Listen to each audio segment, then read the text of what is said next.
All right, friends, happy Friday. Welcome to week 5 of Build Resilience to Manage Stress with yours truly, Shannon Parks, on-site nutrition health coach with Cigna. Super glad to be continuing this series. Let's check out what we're going to be diving into today.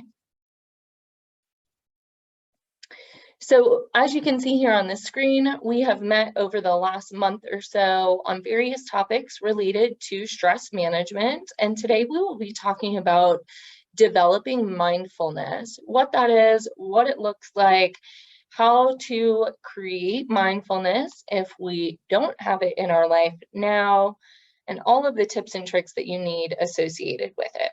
But first, mindful or mindful? Let's do a little poll here. I'm going to launch a poll. And I'm curious, which side of the fence do you fall on? Mindful or mindful? So go ahead and take that poll and let's see where people fall. Okay. Nice. We've got 5 out of 7 people who have voted, 6 out of 7. One more vote for the whole group here. We'll give it just a second. Okay, so it looks like 67% of you say that you are mindful, while 33% of you feel like you're mindful. Y'all, I'm a little bit of both. Does anybody else feel like they're a little bit of both? I definitely vacillate between the two. Sometimes I feel really stressed and I feel mindful. And other times I feel more streamlined, conscious, aware, and more mindful. So it's kind of interesting because I think we can go between both really easily. But let's take a look at what even is mindfulness and how do we curate it. So some people really have a hard time understanding what mindfulness means for them. And it can be helpful to relate mindfulness to another familiar term or feeling that you've experienced in the past. So when you hear mindfulness, what comes to mind for you? I'd love to hear from you in the chat. So if you feel up to it, go ahead and drop your answer in the chat. When you hear mindfulness, what comes to mind for you? Somebody says being present, awareness. Yes, those are both really awesome. So some other terms you may have heard related to mindfulness: being in the zone, tuning in, unplugging, focusing on the moment, being in the here and now, prayerfulness, hitting the pause button, or like some of the people in our group here said, being present, being aware. All of these are different ways that we can describe mindfulness, and some of those descriptions might resonate with you a little bit better. So what is mindfulness? We have all these terms for it, but what is it? It's something that everyone can achieve. It is focusing on what you're experiencing in that moment. It's being aware of your emotions and their effect on your body. And it's a way to make a conscious decision about how you react to a situation, right? If we are mindful versus mindful, the way that we react and respond to a situation could be vastly different, right? If we're in a place of mindfulness where we're conscious and we're aware and we're present, our response or reaction to a stressful situation would be quite different than if we were in a situation where we felt mindful, or we already felt like my brain is full to the brim, I can't handle anymore. The response is going to be very different. What mindfulness isn't. So I think it's always important to consider what something is and then what it's not when we're trying to define something. So mindfulness is not being perfect or being 100% focused on your entire practice. It's not judgmental or self-critical, which can be really tough when we're responding to a situation. It's not allowing your mind to drift into the past or the future. We're focusing on the present moment. And it's not a way to make decisions or react to situations automatically. So it does take that level of conscious effort to be more mindful, right? To switch the way that our brain thinks about things, being a bit more mindful. So one of the things that we can do to increase mindfulness is to foster inner connection. Has anybody here attended my Meditation Monday sessions? Anybody in the chat? Yes, Lauren says me. Michelle, yes, awesome. I know that a few others have attended Meditation Monday. So in Meditation Monday, I'm on like regularly talking about fostering that inner connection, inner awareness with physical body and emotional body, and how those two interplay together. And so a lot of the things that you see here on this screen are very similar to what we practice in Meditation Monday. So fostering the inner connection in 4 easy steps. And the reason why I wanted to bring this to the forefront today is because breathing is something that people do naturally, but don't really pay attention to. And starting to focus on and pay attention to how you breathe is a great way to cancel out any other thoughts or intrusions in your mind and start to focus on yourself and the moment at hand. And so when you want to try to develop a practice of a moment of mindfulness, you can try these 4 easy steps, and we'll actually try them together today. So go ahead and sit comfortably. Place one hand on your stomach and the other hand on your heart or on your chest, and just breathe normally. Notice which hand is rising with your inhalations, right? Is your hand that's on your chest the one that's rising, or is it the hand that's on your belly that's rising? A lot of times when we don't have that deep inner connection to self, you'll notice the hand on your chest is the one that's rising. That comes from a place of anxiety, worry, or stress, right? We start to breathe out of our chest, short, shallow breaths. When we're more relaxed and in tune and paying attention to that inner connection, you'll notice that the breathing comes out of the belly. If we think about it, babies breathe exactly how we should all breathe, but we lose sight of that with stress and losing that inner connection. Whenever you watch a baby, you can see their belly expand out like a balloon and flatten down when they exhale. And that's really what we're looking for. So keeping your hands with one on your chest and one on your belly, start to relax the muscles in your stomach and practice filling it with air. Now, this may take some conscious effort here in the beginning. It feels a little bit weird if you're not used to it, but start to expand the belly as you breathe in and contract the belly as you breathe out. And if this is really difficult for you, don't try not to get stressed out or frustrated, but instead expand your chest by rising your arms behind your head, connecting your hands to give your stomach a little bit more room to move. And you might be able to better feel that connection with your belly. So then try to breathe into your stomach for a minute and work your way up to 2 minutes. So I'm actually going to put a little timer here on my phone for 1 minute so that you guys can try this mindful breathing. So let's go ahead for the next minute, whether it be one hand on your chest, one hand on your belly, or both hands behind your back to deepen the connection with yourself. Go ahead and try breathing into your belly or your stomach for the next 45 seconds or so. Just working that conscious connection of mind, body, and furthering awareness of yourself.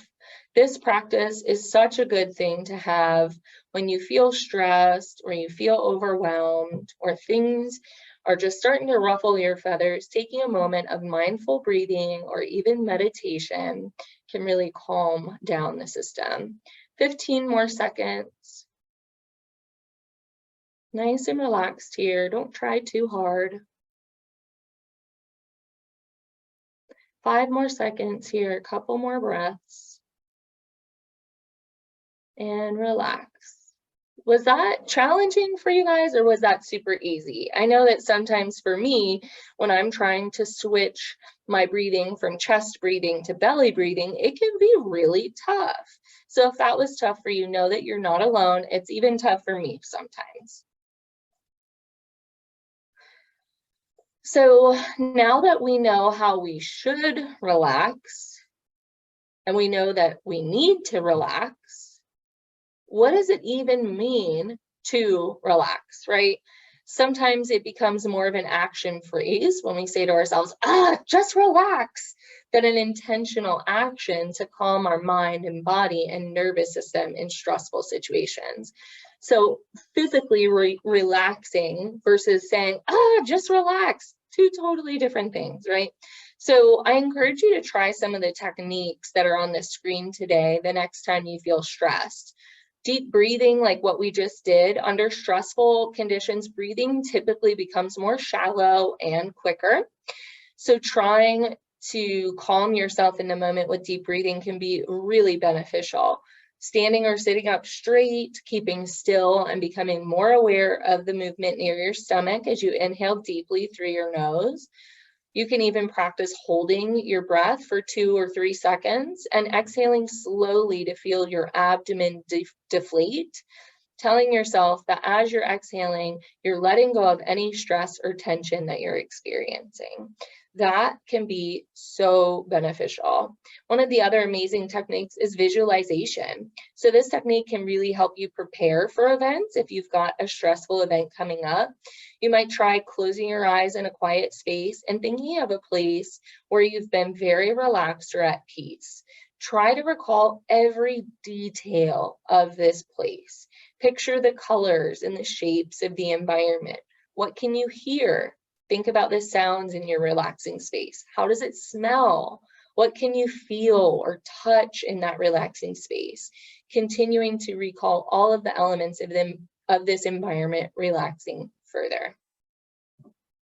Of course, meditation, mantras, or prayer. I am a big advocate for meditation, and not just because I do Meditation Monday every week, but it is a really great way to focus on the deeper thoughts and feelings and help improve calmness overall. The goal is to empty your mind, although I will say if you are new to meditation, don't be worried if you can't quiet your mind entirely or free yourself from distractions entirely. That's normal.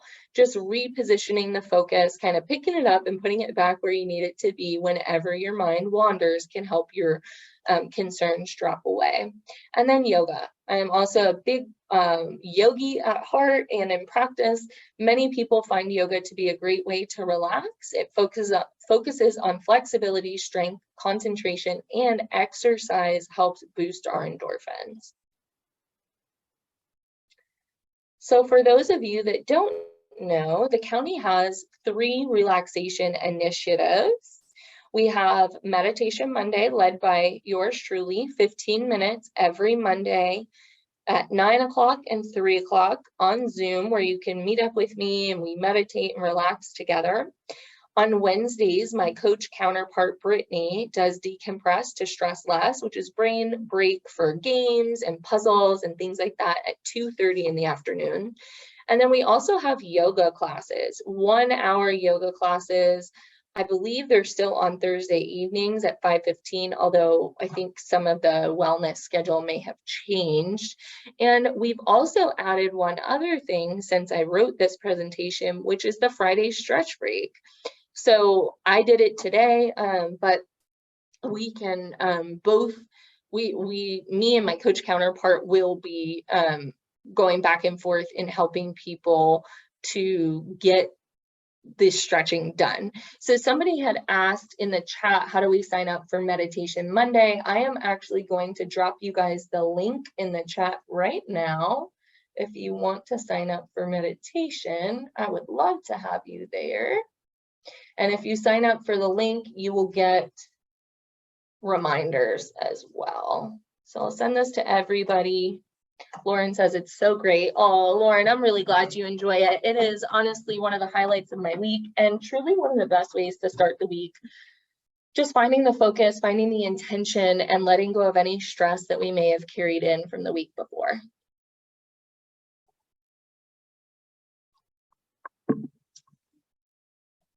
So When we're thinking about mindfulness and how to calm ourselves down, laughter is truly the best medicine, right?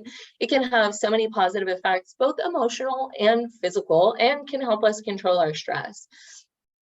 So obviously the benefits of laughter, it can reduce the level of circulating stress hormones. It improves our immune system.